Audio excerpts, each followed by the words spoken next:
역대상 13장은 다윗이 왕이 된 이후에 언약궤를 예루살렘으로 옮겨오는 이야기를 소개해주고 있습니다. 다윗이 처음 왕이 되었을 때 예루살렘을 정복을 하죠. 예루살렘 성을 수도로 삼았어요. 그리고 난 다음에 이제 언약궤를 가져오는데 사무엘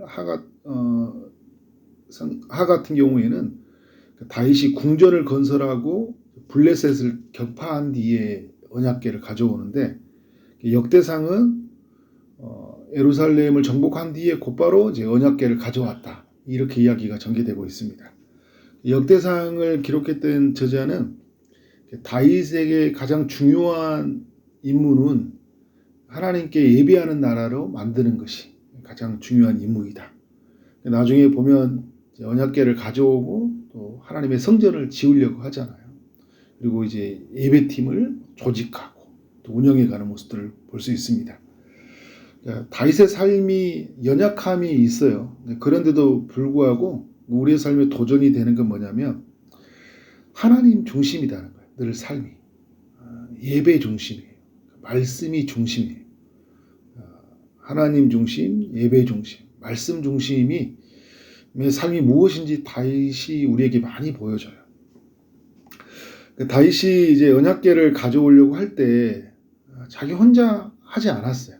1절과 이렇게 2절 쭉 3절 내용을 보면 의논하잖아요. 모든 지휘관과 더불어 의논을 해요. 1절 보니까 다윗이 천부장과 백부장 곧 모든 지휘관과 더불어 의논하고 하는데 왜 이렇게 의논을 합니까? 이게 다윗 개인의 일이 아니잖아요.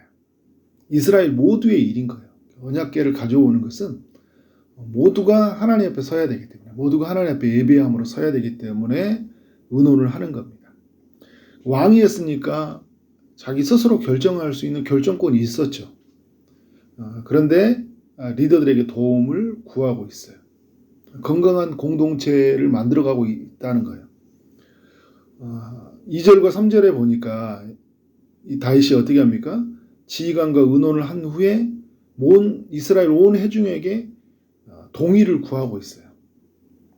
공동체 안의 의사결정이 어떻게 이루어져야 되는지를 보여주고 있습니다. 그런데 그 의사결정을 할 때 늘 하나님의 그 뜻으로 움직였다는 걸 볼 수 있어요. 또 2절에 보니까 또 우리 하나님 여호와께로 말미암았으면으로 이야기를 하고 있는 거죠. 그래서 여러분, 이 다윗은 이야기할 때 뭐예요? 이 언약궤를 가져오는 것이 하나님의 뜻으로 말미암았으니까 이것이 하나님 앞에 선한 뜻이니까 우리가 가져오자, 이제 이야기를 합니다. 그러자 여러분, 백성들이 어떻게 합니까? 이 다윗의 이야기를 듣고 좋게 여겨서 그대로 행하기로 결정을 합니다. 근데 여러분, 여기서 다 된 것이 아니에요. 선한 의도로 시작이 되어졌지만 모든 것은 말씀대로 다 이제 이루어져 가야 되는 거예요. 민수기 4장을 보면 언약궤로 옮겨올 때 세 가지 주의사항을 말해주고 있거든요. 첫 번째는 고핫 자손들이 메고 와야 돼요. 레위 자손 중에 고핫 자손들이 있어요. 그들이 메고 와야 돼요. 그리고 두 번째는 어떤 일이 있더라도 이 언약궤를 만져서는 안 돼요.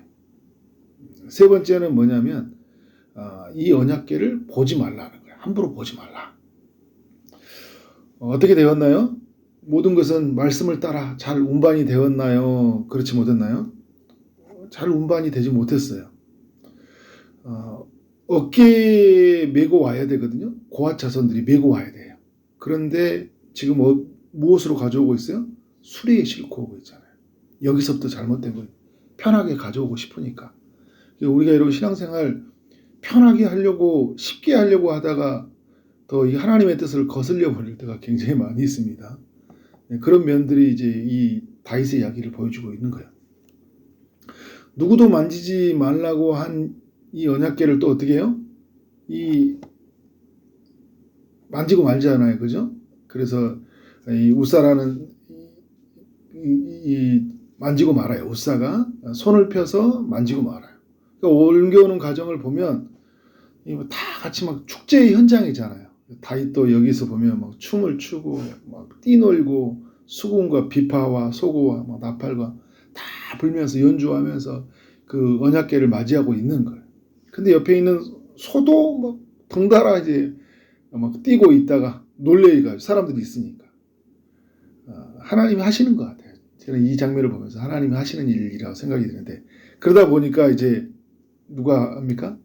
이 우사가 그러면서 걔가 흔들려 버리니까 이 우사가 이제 이걸 막기 위해서 손을 잡은 거잖아요. 우사 입장에서는 자기가 어떻게 해요?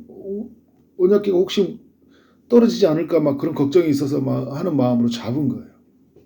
네, 여러분, 이게 이제 하나님 앞에서 하나님이 진노를 샀고, 그래서 결국 이 우사가 어떻게 됩니까? 몸이 찢어져서 죽게 되는 이제 그런 불상사가 생겨납니다. 여러분, 뭘 말하는 걸까요? 오늘 역대상을 기록했던 저자는요, 뭐 다윗이 뭐 바세바 일으켰던 이런 사건들 다 안 나누거든요. 나중에 보면 뭐 압살롬이 다윗을 죽였던 뭐 사무엘과 상하에서 있었던 이야기들을 그렇게 소개하지 않아요. 그런데 우사의 이런 이야기들은 아주 굉장히 의미 있게 다루고 있어요. 하나님이 알려주고자 하는 게 있는 게 뭐냐면 모든 것은 말씀대로 되어져야 된다는 거거든요. 우리가 동기만큼 과정도 매우 중요하다는 것들을 이 우사를 통해서 반면교사로서 보여주는 거예요. 여러분, 이 우사가 범했던 실수가 우리에게 있을까요, 없을까요? 우리에게도 많이 있죠. 동기가 좋은데 과정이 좋지 않은 게 많이 있어요. 교회 사역도 보면요, 구제하자, 선교하자, 동기가 너무 좋거든요. 지역을 전도하자, 예배 드리자, 너무 동기가 좋은 거잖아요. 하나님을 이해한 것들이에요. 그런데 실행하는 과정에서 말씀의 원리대로 하지 못할 때가 많이 있는 거예요. 예배 드리자 하고 막 했는데 막 예배가 우리가 좋다고 우리의 좋은 식으로 가자는 거예요. 아까 제가 말했던 것처럼 편리함이 무서운 거예요. 편리하게 하자. 그래서 빨리 하자. 행사 있는데 예배 목사님 간단하게 드리세요. 막 그런 표현을 많이 하죠. 간단하게 드리세요. 여러분, 예배가 간단하게 드리는 예배가 있나요? 그렇죠?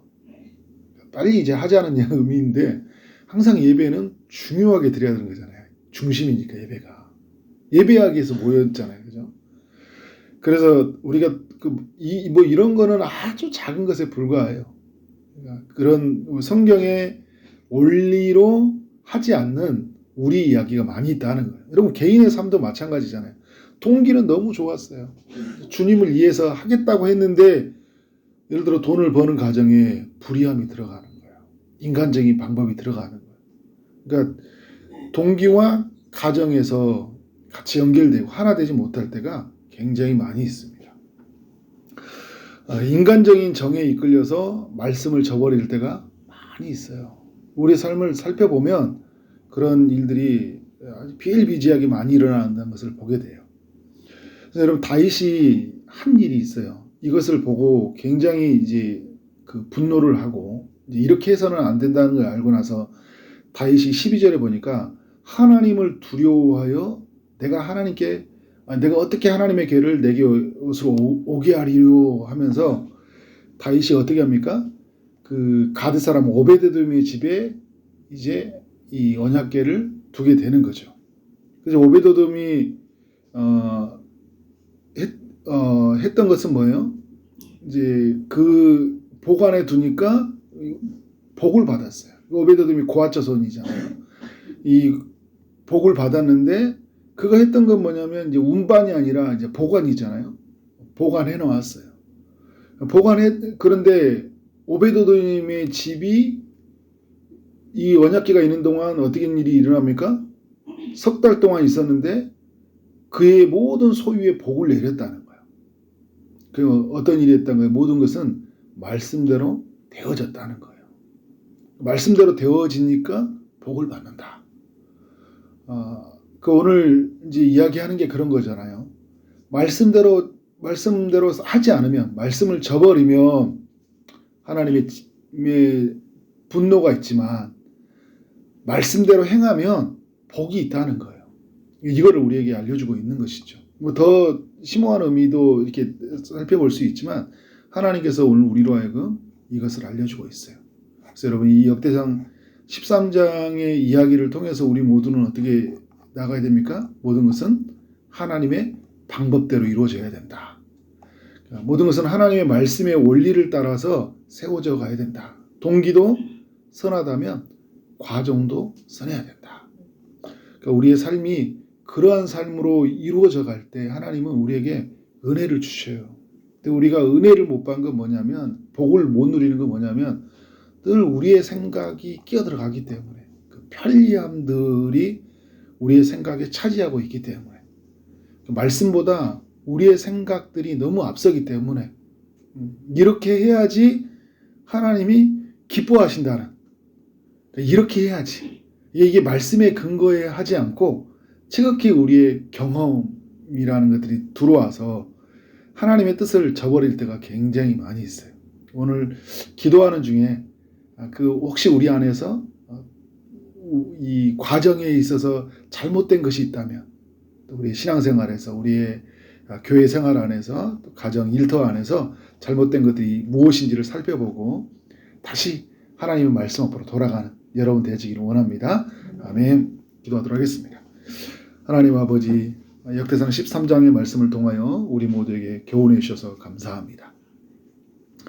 하나님 앞에 선한 일을 하고자 하는 것들, 하나님 처음 시작이 너무나 좋았지만 또 과정에 있어서 큰 실수를 범하는 다윗과 이스라엘 이야기를 살펴보게 하시니 감사합니다. 하나님, 하나님께서 주시는 마음의 소원들, 우리 여러 지체들과 함께 의논하고 이것이 하나님의 뜻인지를 묻고 기도하면서 결정하게 하시되, 또 결정한 이후에는 모든 것이 하나님 말씀대로 이루어져 갈 수 있도록 주님께서 함께하여 오실 줄 믿습니다. 하나님 성경을 펴게 하시고 또 성경의 말씀에 귀를 기울이게 하시고 그 뜻이 합당한지를 늘 묻고, 그래서 그 안에서 우리가 발견되어지고, 그래서 모든 것은 말씀대로 지어져 가도록 인도하여 주옵소서. 우리의 가정이, 일터가, 우리 교회가 하나님 말씀 앞에 온전히 설 수 있도록 역사하여 주옵소서. 오늘도 주의 응답을 기다리는 이들이 있습니다. 주님이 찾아가셔서 일하여 주옵소서. 육체의 아픔 중에 있는 이들 주님이 치유의 손으로 안수하시고 깨끗하게 나음 얻을 수 있도록 역사하여 주옵소서. 사람은 할 수 없지만 우리 하나님이 능히 행하여 오실 줄 믿습니다. 취업을 준비하는 이들에게 마땅한 일터를 허락하시고, 결혼을 준비하는 이들에게 하나님 마땅한 배우자를 허락하시고, 또 임신을 준비하는 이들에게 태임을 여셔서 생명이 잉태되는 역사 있게 하시고, 또 하나님 임신한 지체에게는 출산할 수 있도록 주께서 모든 여정을 붙들어 주시고 인도하여 주실 줄 믿습니다. 오늘 하루 만나는 모든 사람들에게 주님의 사랑이 흘러가길 원합니다. 주어진 일 최선을 다해 일하게 하심으로 말미암아 우리 하나님께 영광이요 우리 모두에게는 큰 기쁨이 되는 하루 되게 하여 주옵소서. 성령님 역사하여 주옵소서. 예수 그리스도의 이름으로 기도를 쌓옵나이다. 아멘.